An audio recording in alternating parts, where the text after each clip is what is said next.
B350 motherboards have been the answer that we've all been waiting for, a ton of value at an affordable price.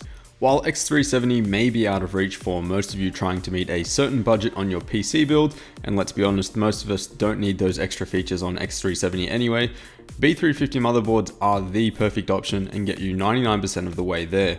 The Strix B350-F from Asus is right at the top of the food chain when it comes to B350 motherboards, coming in at just over $100 and with such an appealing design and very little compromise in terms of overall features, it's no wonder that it's one of the most popular choices out there for new Ryzen builds. For those who don't know, B350 is right in the middle of the AM4 platform, and as I said previously, it's going to be the sweet spot for most users.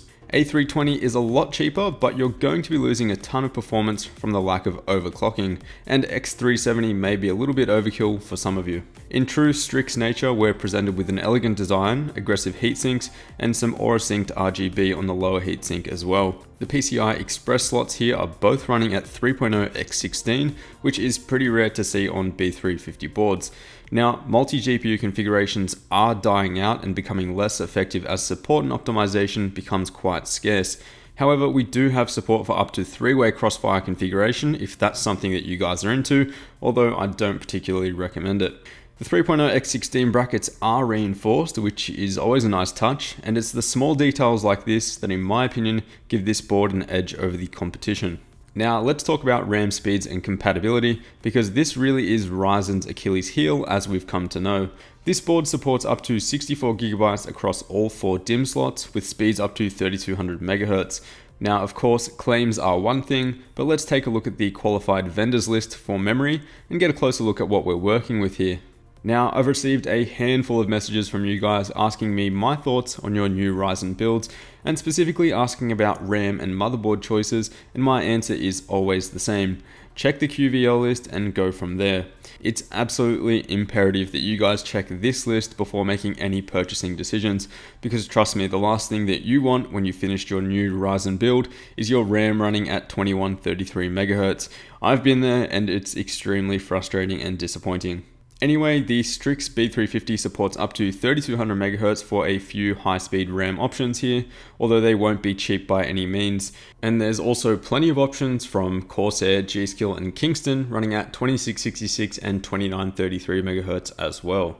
Now, I/O can definitely be pretty minimal on the cheaper B350 boards, but here the Strix answers back with a total of 8 USB ports, 4 3.1 Gen 1, 2 3.1 Gen 2, and 2 2.0s. We're also getting DisplayPort 1.2 and HDMI 1.4 if you're running an APU with graphics capabilities, and of course Gigabit LAN and HD audio as well. Taking a look at our storage options, and again we have plenty of headroom here with 6 SATA ports and also support for a single M.2 drive above the top expansion slot here in a number of form factors.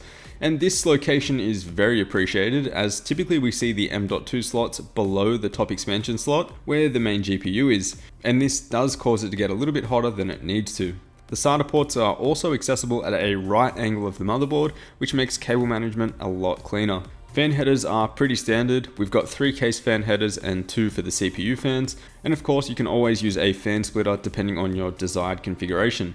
We also have 2 Aura enabled RGB headers for any RGB strips as well. Something that I love about Asus boards is just how functional and easy the BIOS is to use, from implementing custom fan curves from different temperature sources to dialing in CPU and RAM overclocks. It's always a delight to boot up and adjust some settings and be presented with this beautiful interface every single time.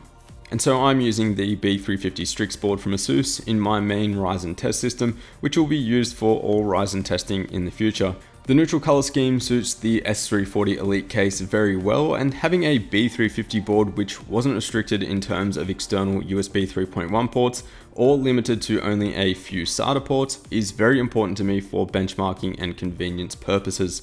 So let me know what you guys think of the B350 Strix, and if this would be your B350 motherboard of choice for your Ryzen system.